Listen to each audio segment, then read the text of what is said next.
wait, I need to do it. Okay. Props. Cool. Okay. I have figured out how to switch between applications as they go while streaming. How cool is that? All right, we're a little bit after 3 o'clock, so I'll go ahead and get started here with my Devstream and also new game announcement. So last time I was trying to show off the game interface and had a lot of problems.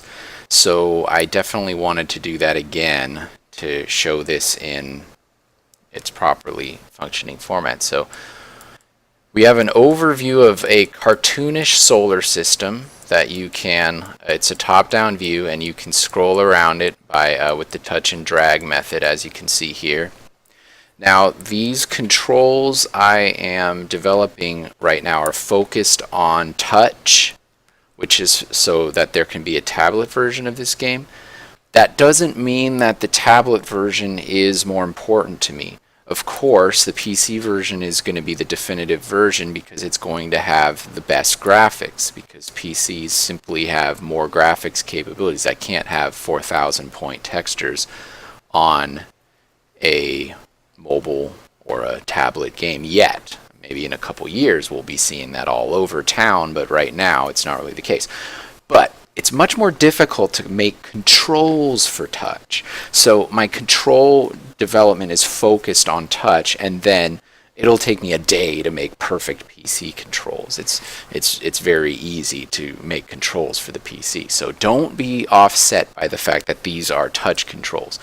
I'm only doing it this way because it's much more difficult for me to design around touch than it is for me to just add in very effective and fast PC controls relatively quickly. So we will definitely have more traditional strategy controls for the PC version, but as you can see, we are able to scroll around the top-down view here of the system.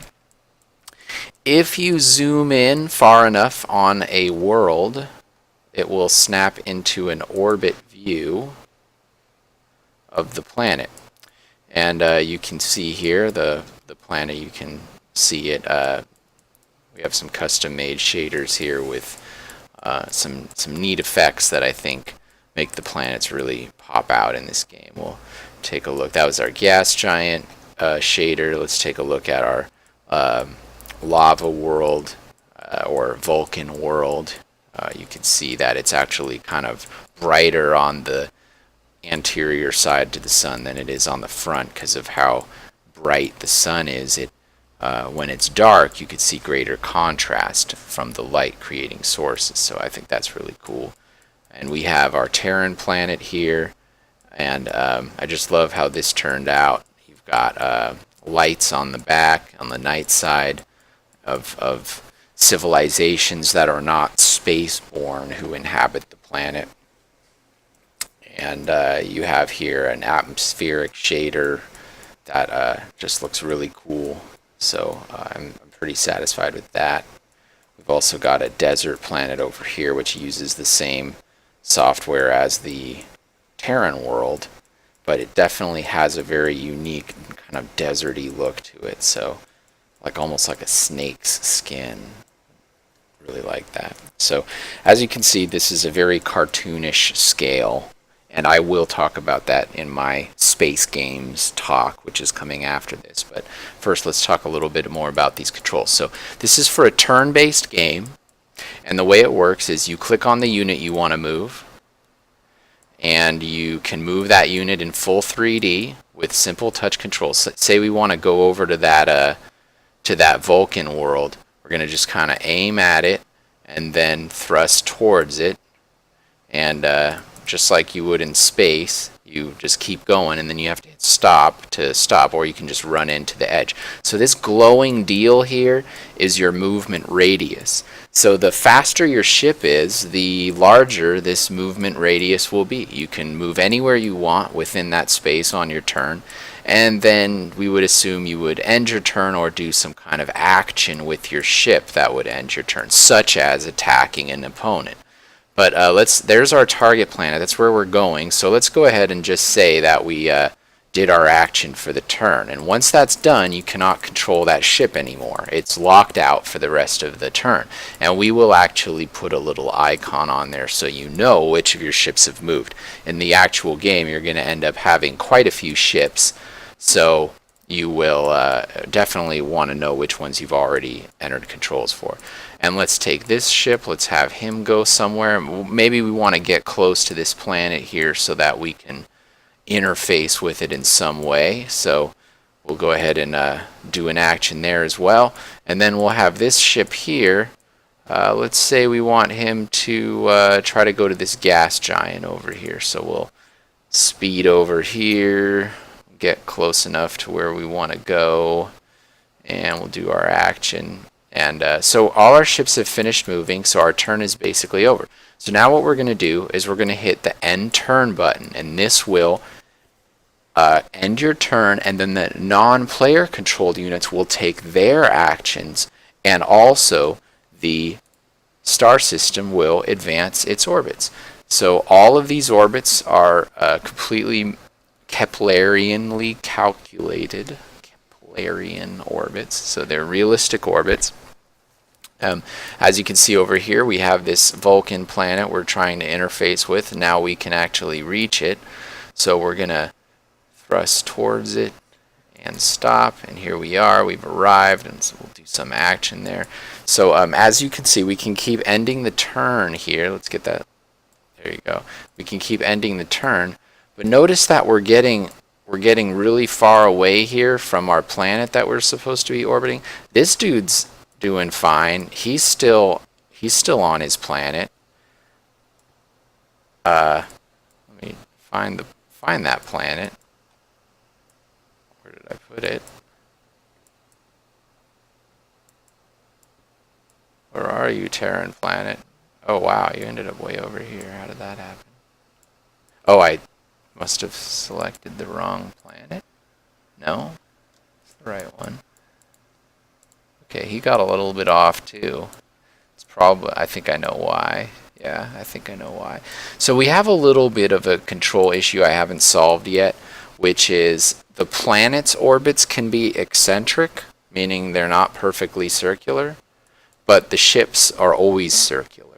So what that means is that it's hard for you to keep up with a planet that's in an eccentric orbit. And another issue is that right now, the planet orbits and the orbital mechanics don't take into account something called inclination. Inclination is how far you are, how tilted your orbital axis is. So we will be fixing that. I will add inclination as a member of the equation so that when a ship is up or below the plane of the ecliptic, it will correctly orbit around the planet, orbit around the sun, rather. And the problem of orbital eccentricity with planets is also going to be corrected. What we will do is we will give the ships the same eccentricity as the planet they are right next to. So they will essentially be linked to its orbit when they move. So we will figure out those problems. They're by no means showstoppers, and I think overall the system is going to work. So you can kind of imagine a game where you're controlling a fleet of ships and you have opponents that are moving around too, but at the same time we do have sort of realistic orbits every turn, and you kind of do have to react to this like you would if you were a real space admiral. So that's where the game is at right now, and I'm going to go ahead and launch into what I would consider to be sort of a talk now about space controls in video games. This is something that is an interesting topic to me, to be sure. So let's switch our input source here. Let's see if that works.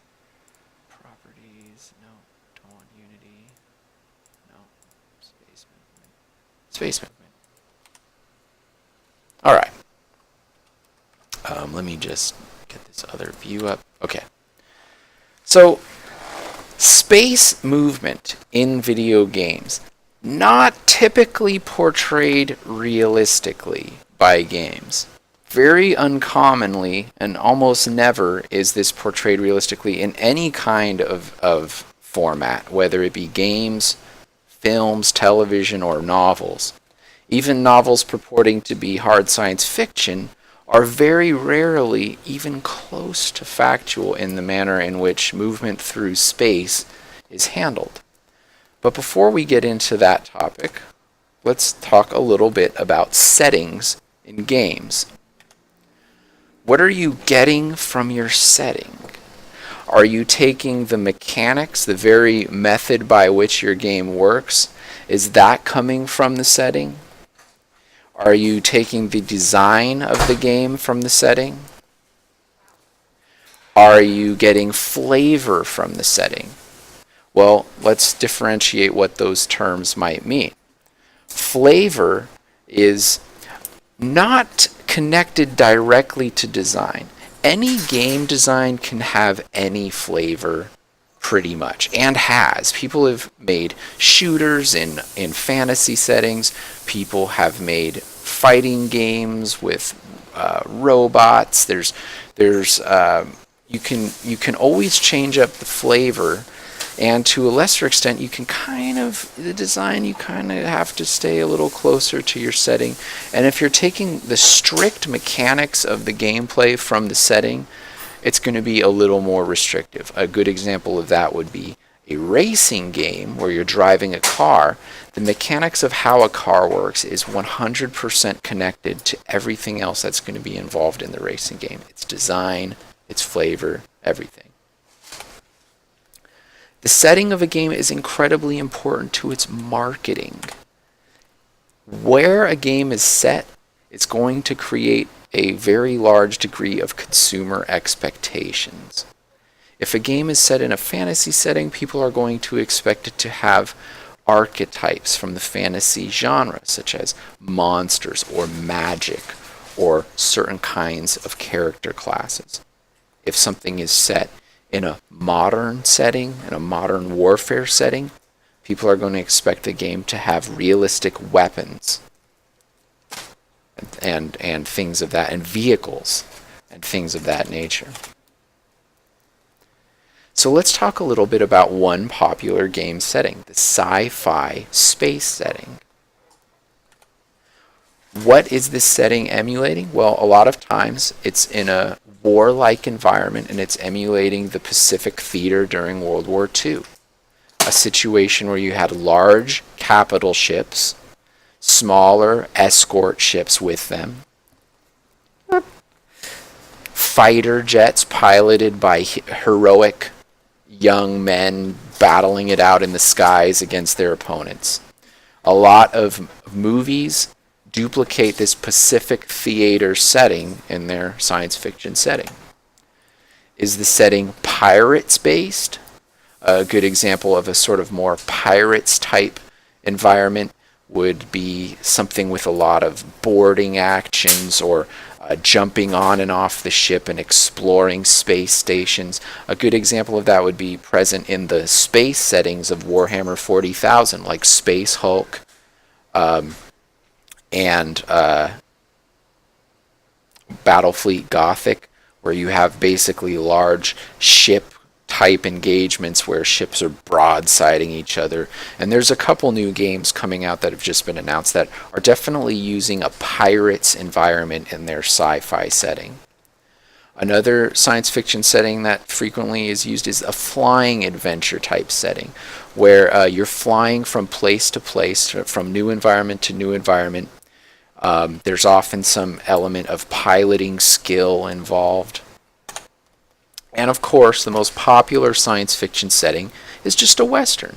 It's just a Western set in a science fiction setting. You're out in the frontier, there's no real law, and individuals have a tremendous sway over their own destiny. They don't have to interact with organizations. So So this leads us into a common question of what is hard science fiction? Some people decry that Star Wars is merely a fantasy setting put in space. Well, no science fiction work is perfectly hard science fiction.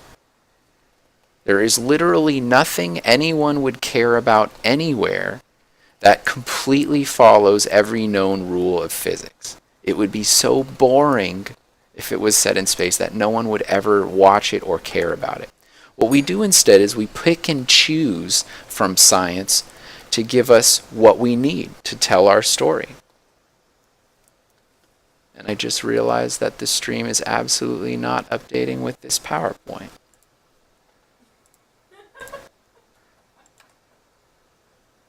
Let me see if this works now.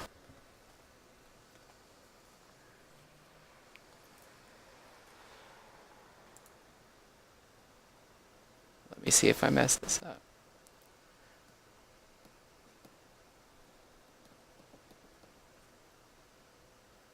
Here's a commercial that it's showing to me. I like that you have to watch commercials on your own channel. If they didn't do that, probably most of their viewers would. Okay, so it is showing up there. And then when I maximize it, what happens?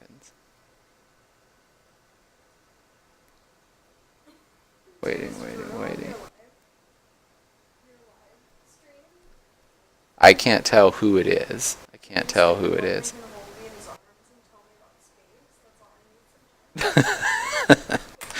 Okay, so unfortunately, my PowerPoint was not updating that whole time, so it's okay. It's mostly just transliterations of what I'm saying, but this kind of ruins my joke here.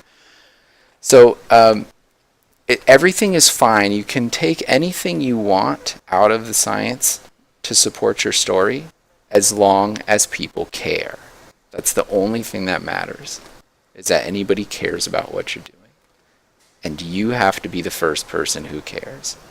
If you don't care about what you're doing, no one else will either, but you won't even get that far because you won't even finish what you're doing if you don't care about it. But all that having been said, for fuck's sake, space should always be in 3D. To me personally, it is absolutely ridiculous that you would make a game in space, but make it so you can only move in two directions of freedom. I find that to be outrageous, and I actually can't play any game that does that. It's just not right to me. Space should be a 3D environment. So there are some challenges with moving in space. Moving is an incredibly important part of life and in games. Space, however, is not an awesome place for any kind of motive behavior for several reasons grounded in physics. First of all, in space, you are always falling. You are never not moving. You are always moving at an incredibly rapid speed, by the way, when you're in space. You're always in motion. This is not like what it's like down on Earth. Our relative movement to each other is we are not moving unless we start actually moving. If we stop moving, we no longer have any kind of relative velocity to another thing we might be looking at, such as an opponent. The opponent stops when he stops. We stop when we stop. In space, that never ever happens. Your opponent will always be speeding along, falling around the orbital object, just like you will be. Now, to make this even worse, every movement that you make alters your orbit. So if I try to make a move towards my target, I will actually change my orbit, so I will start moving in a different way, and I will never ever reach my target if I am blasting towards him. The way that you have to intercept something in an orbital environment is weird and strange. I'm not even going to try to explain it. It's something you can do, but it's very strange and counterintuitive. Another issue of space movement is that reaction mass is required to move. When you're moving, you need to throw something out of the back of your ship to move. It's not like driving in a car where you can just expend energy to move. In space, you actually have to throw mass out of the back of your vehicle to move forward. You could be completely full of energy. You could have a fusion reactor on your ship, but it will do you absolutely no good if you don't have something to throw out the back with that fusion energy in order to move forward. So we often are used to fuel being the limiting factor of movement on land, but in space, it's not that fuel that's the situation that's a problem. It's reaction mass or remass. You actually have to throw something off your plane to move, so that sucks too. And finally, the scale in outer space is outrageous. It's not like anything we can identify with on land. The size of planets and their relative positions to each other is like tiny ball bearings in a high school gymnasium. That's not ships, that's planets. So the scale is another issue. So all of these things come together to basically mean that a realistic space game is basically completely impossible to make, especially one revolving around combat. So a little bit about simulations. Initially, when I started thinking about this project, I thought about, of course, making it a real-time simulation. But in regards to constructing a narrative, in other words, having a series of events occur that you could remember or relate to someone else, real-time can become an obstacle to that, because in real time, I can't necessarily see everything that's going on at the same time. I might be looking at one ship doing something while something interesting happens somewhere else. Because of this, I've found that turn-based games can actually be more immersive than real-time games, especially strategy games. In a strategy game, I find that hitting that end turn button really has more of a mental immersive quality to me than just jumping around the screen, going from unit to unit, telling it where to go, making sure I'm not wasting any time. I'm so busy in a real-time strategy game, I'm not immersed. So I decided that I would make this game turn-based. Finally, another thing to think about in terms of simulation, every great game is a cartoon. Everything in it is completely over the top, way bigger, larger than life. The reason for this is it makes it easier for us to get immersed. When we see something very obviously happening, it fires our imagination to a degree that something that's completely realistic wouldn't. So this game is also very cartoonish. The ship sizes compared to the planets are outrageously gigantic. The distances between the planets are tiny, are massively minuscule. The whole thing is, the star is tiny compared to the size of the planets. The reason we're doing this is it's going to help pull the player in more effectively than a more realistic game.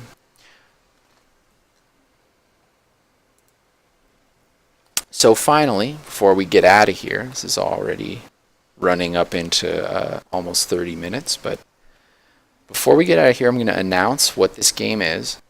It's called Rogue Fleet. It's a remake of my entry into the 7-Day Roguelike Jam of 2013, which was also called Rogue Fleet. The game design is very similar. The overarching game idea is very similar. It's a 3D survival management, meaning that you have to scavenge for resources and utilize them carefully to survive.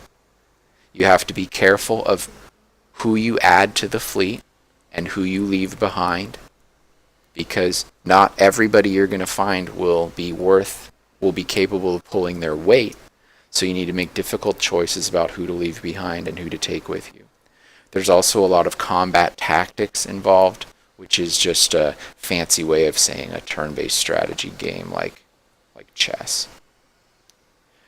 What you're doing, the setting is you're leading a fleet of starships, which you customize. You pick who joins the fleet and who leaves, and you can make very fundamental changes to each ship by determining what different modules are on it.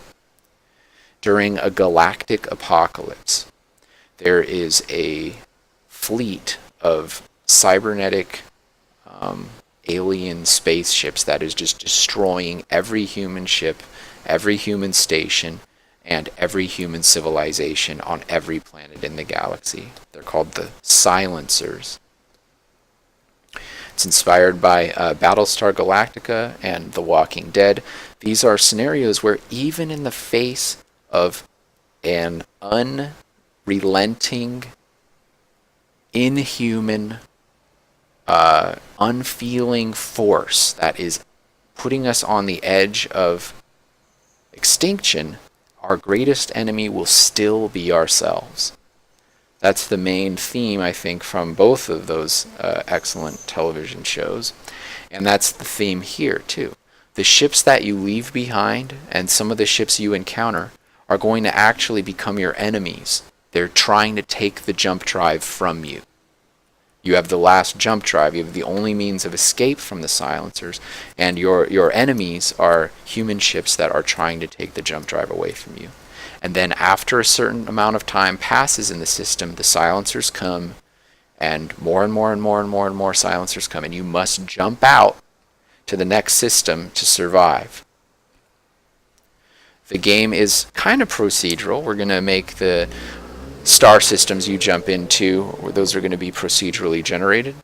But there will be 4 overarching areas of the galaxy that the game takes place in, that you progress from one to the other. And each will have unique challenges, unique kinds of worlds that you're exploring. So there's always going to be something new to check out. So that will basically be it. And you can keep an eye on my Twitter and my Twitch, and I'll keep doing dev streams. I'll keep making announcements about the game if that sounds interesting to you. So thanks for watching, and have a good day.